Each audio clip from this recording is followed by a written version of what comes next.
Bien, tema 6 de historia de segundo de la ESO para los grupos A y B. Bueno, quería haceros este vídeo rápido para que veáis una serie de aspectos importantes, sobre todo en relación a lo que estoy leyendo en los ejercicios que me habéis ido entregando. Y era centrarme en alguno de los apartados. En primer lugar, cuando hablamos de la sociedad que hay en Al-Ándalus y de la sociedad que hay en los reinos cristianos del norte, estamos hablando de dos tipos de sociedad, la musulmana, la cristiana.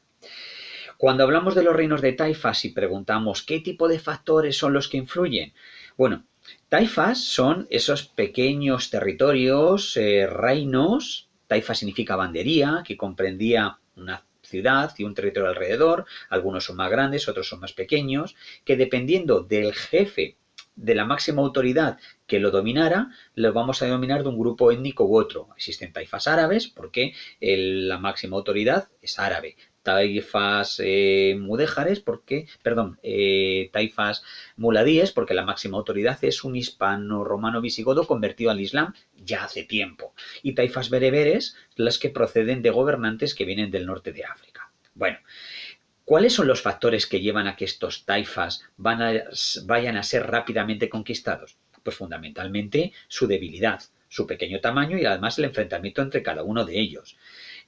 Otro factor que va a influir es el pago de tributos, de parias a los reinos cristianos del norte. Esos reinos cristianos del norte que con esos tributos y con su recuperación económica van a construir grandes ejércitos para avanzar hacia el sur, ¿vale? Y la llegada de los propios norteafricanos, almorávides y almohades, que en ocasiones leemos en el libro, vienen a ayudar. Bueno, vienen porque ven que en la península ibérica se está produciendo un proceso de relajamiento religioso, también político por esa fragmentación, que está haciendo avanzar hacia el sur a los reinos cristianos. Entonces vamos a ir encontrándonos estas taifas que se van a ir descomponiendo pues en el siglo XI, las primeras taifas, posteriormente en el siglo XII las segundas taifas y finalmente el reino nazarí de Granada, que es el último reducto que queda de la presencia musulmana en la península ibérica. ¿Vale? Tanto estos dos aspectos, taifas y luego los grupos norteafricanos, esos almorávides y almohades, grupos ultraortodoxos, significan que llevaban la religión como el elemento más importante y que acusaban a los taifas de haberse relajado y de ahí ese avance cristiano. Esto sería en cuanto a las páginas 122, en cuanto a las páginas 123. Hay otro aspecto que querría comentar y que tiene que ver con los reinos cristianos.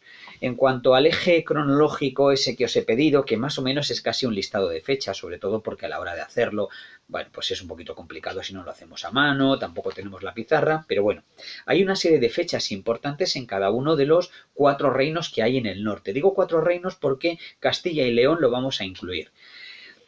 Comenzaremos hablando de Castilla y León. 3 fechas importantes. Fijaros que las fechas nos van a coincidir. La primera es el año 1085, la conquista de Toledo. Toledo va a ser muy importante porque cuando se llega a Toledo era la antigua capital del reino visigodo. Esto para la idea de reconquista va a ser fundamental. Otra fecha clave en el reino de Castilla y de León, la futura corona que se va a formar, es el año 1177 aproximadamente, la conquista de la ciudad de Cuenca, la llegada al sur del Valle del Tajo, a la cuenca alta del Valle del Guadiana y de los ríos Turia y Júcar, la cuenca y la zona de la Mancha como ciudad importante. Y luego el año 1230, en el que se produce la aparición de la Corona de Castilla. Luego vamos a hablar de la Corona de Castilla.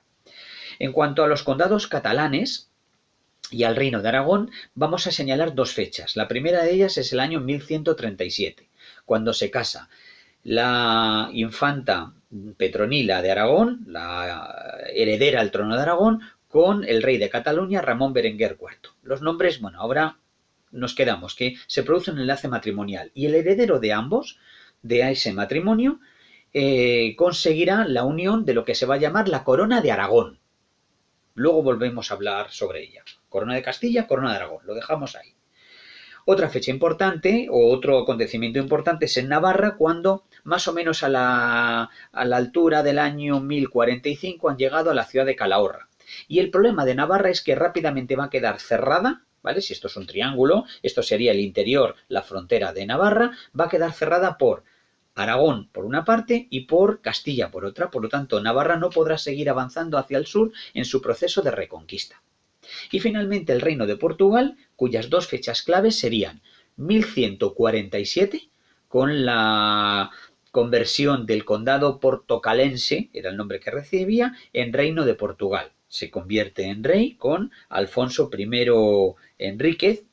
Ha ocurrido unos años antes, pero en 1147 se llega a la ciudad de Lisboa, a la desembocadura del Tajo, y ahí ya como reino.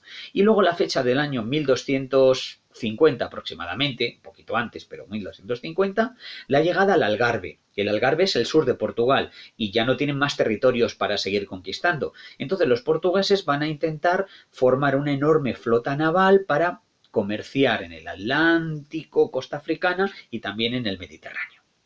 Y el tercer apartado que quería comentaros tiene que ver con esas cosas que hemos dejado atrás, la corona de Castilla y la corona de Aragón.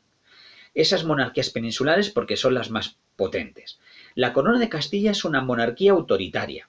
Y os voy a leer un texto que hay en la página 127, podéis darle al play y lo buscáis, arriba, en el que dice así. Se refiere a las partidas del rey Alfonso X. Alfonso X es el hijo de Fernando III. Fernando III es el que ha creado la corona de Castilla. Dice así el texto.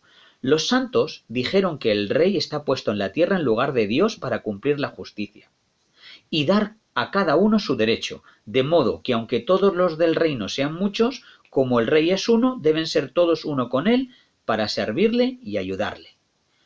¿Os dais cuenta? Habla de Castilla, que el rey está colocado en la tierra para ser el vicario de Dios. ¿Qué significa la palabra vicario? El que está en vez de, el que hace la función de Dios en el mundo. Por lo tanto, la corona de Castilla es una monarquía autoritaria en el que el poder del rey procede directamente de Dios. Ahora bien, nos vamos a la corona de Aragón, que es una monarquía que ha nacido de un matrimonio, de dos reinos que en pie de igualdad, un reino y un condado, ¿vale? Van a formar una monarquía que vamos a denominar pactista, porque han hecho un pacto, como es el matrimonio, federativa, es decir, que está compuesta por varios reinos.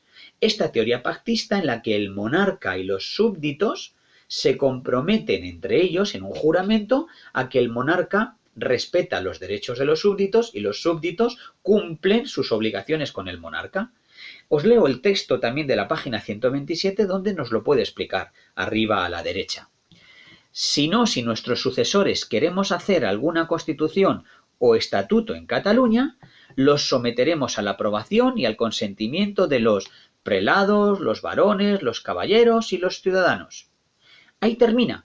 Es una declaración de un rey catalán a las Cortes. Es decir, si quiere hacer una ley, la tendrá que poner a votación para que sea votada por, fijaros que, tres grupos sociales. Los prelados, la Iglesia. Los varones y los caballeros, la nobleza. Los ciudadanos, es decir, los representantes de las ciudades, fundamentalmente de la burguesía, de ese patriciado urbano que hemos estudiado. Por lo tanto, los dos caracteres que tenemos en la corona de Castilla autoritaria, la corona de Aragón pactista federal. Y con esto son los principales elementos que quería trasladaros en el día de hoy para que le echéis un vistazo, son rápidamente lo veáis en el vídeo y que os